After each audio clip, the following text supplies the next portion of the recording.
Hello mga kababayan, magandang umaga po sa inyong lahat. So yung pag-uusapan natin is yung hindi matapos-tapos na mga bashers ni Inday Crisna. Kahit ilang months naman po sila na hindi magkasama ni Sir Paul, meron na po silang kanya-kanyang vlog. Pero yung mga bashers, matindi pa rin yung galit nila kay Inday Crisna. Hindi ko alam kung saan galing yung mga galit nila, saan nila hinuhugot yung mga galit nila. Bakit ganito sila, nagko-comment na hindi maganda, nakaka-stress. So hindi na lang nila hinahayaan yung babae natin na magiging masaya. Alam naman natin na matagal na silang hindi nagkasama ni Sir Paul. Ilang months na, meron na po silang kanya-kanyang buhay ngayon, may kanya-kanyang vlog. So bakit yung iba hindi natutuwa sa mga ginagawa ni Inday Crisna? Ano pa po ba ang gusto niyong mangyari? Bakit andyan pa rin kayo, galit na galit kayo? So, ang akin lang, maging masaya tayo sa kanya. Yun lamang po sana. Pero yung mga bashers, ayaw talaga tumigil. Hindi ko alam kung ano talagang mga hugot nila. Bakit ganito sila kagalit. So, ito po yung pag-uusapan natin ngayong umaga. Kung bakit ganito talaga sila kagalit ni Inday Crisna. Ganito yung galit nila kay Inday Crisna. So, tuwing nagba-vlog si Inday Crisna, tuwing nagla-live si Inday Crisna, meron talagang hindi maiiwasan, meron talagang sumusulpot na mga asungot doon sa mga video niya. Kahit live siya, meron talagang sumisingit na mga masasakit na salita na hindi mo maiiwasan kasi nandyan ka sa social media. Hindi mo naman talaga pwedeng tigilan yung mga comment ng mga tao. Pero ang ipinagtataka ko po, bakit ganoon yung galit nila kay Inday Crisna. Wala naman si Inday Crisna ang ginagawa sa kanila. Kung meron mang nangyari noon, tapos na yon, ilang months na po no, yung nangyari. Meron na po silang kanya-kanyang buhay, meron na po silang kanya-kanyang vlog. So, bakit ganito pa rin yung galit nyo sa kanya? So, sa akin lang po, yung ko lang po, yung sariling opinion ko lang po kung bakit ganito talaga sila kagalit pa ni Inday Crisna kasi hindi pa nila matanggap na ganoon yung nangyari kasi sabi nila meron daw na nangyayaring traidoran. So, wag po kayong magsalita ng ganyan, hindi nyo naman po alam. Tapos, 'di ba tapos na po talaga, tahimik na yung issue, pero pinapalala pa rin ng mga bashers. Kasi yung ibang mga reactors, sa opinion ko lang po, kasi yung ibang mga reactor, binubuhay nila yung issue. So, tapos na po yung issue, bakit binubuhay niyo pa po?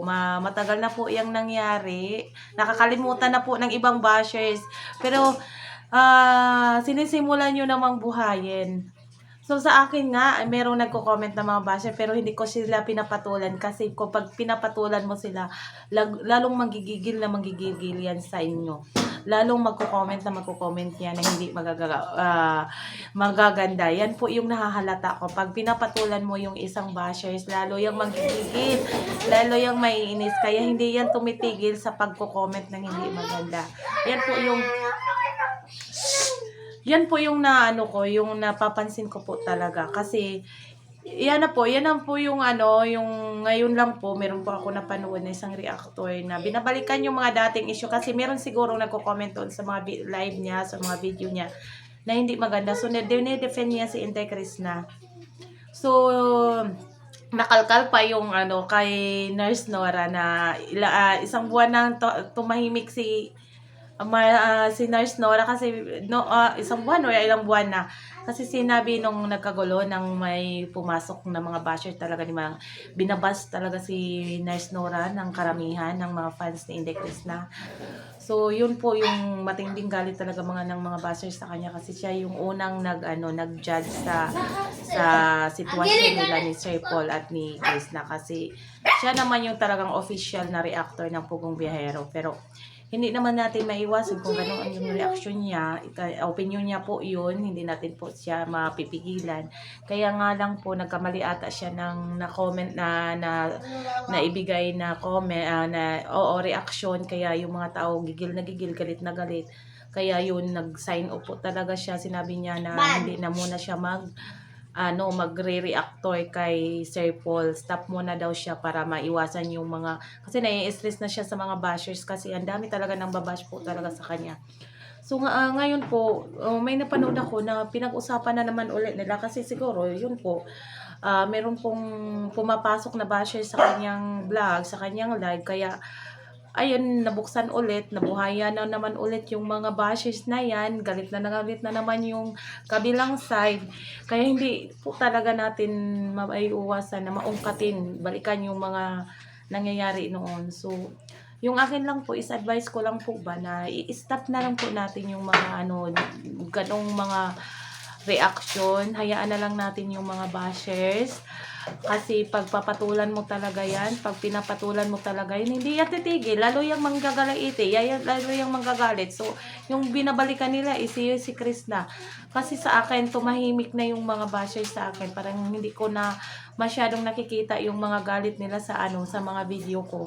Kasi hindi ko naman sila pinapatulan, hinahayaan ko lang po. Kasi damdamin nila yon, so kailangan nilang magpalabas. Kung papatulan ko pa yan, lalo yung magagalit kasi gigil na gigil pa yan sila. So hayaan muna natin kasi hindi pa nila tanggap kung anong nangyari talaga sa dalawa, pero alam naman natin na masaya yung dalawa.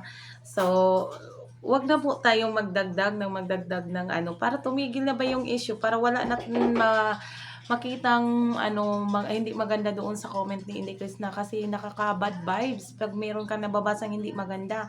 So kung meron pong sa inyo, hayaan nyo na lang po, titigil na din lang po yan sila. Hindi na yan uulit kung hindi yan sila papatulan, kasi papansin lang naman yan sila sa sa channel ni Inday Krishna. Kung ayaw nila kay Inday Krishna, di wag kayong manood. So hayaan nyo na lang yung babae namin. So yung akin yung advice lang, tigilan na natin yung mga issue. Wag nang patulan yung mga bashers, tumigil sila para hindi nabalikan nila si Inday Krishna. Kasi pag pinapatulan mo sila, yung binabalikan nila is yung babae natin. Kaya stop na po tayo. Wag na po tayong magko-comment. Hayaan na lang po natin kung anong mangyayari sa dalawa. Kung meron mang masasabi yung mga bashers, hayaan na lang natin. Dagdag points yan kay Inday Krishna. Kasi pag alam naman natin, kapag ganon, hahaba yung istorya, babalik o ungkatin, hindi matatapos yung issue. Kaya masaya na yung both sides, maging masaya na rin po tayo sa kanila. Yan naman po, magandang umaga.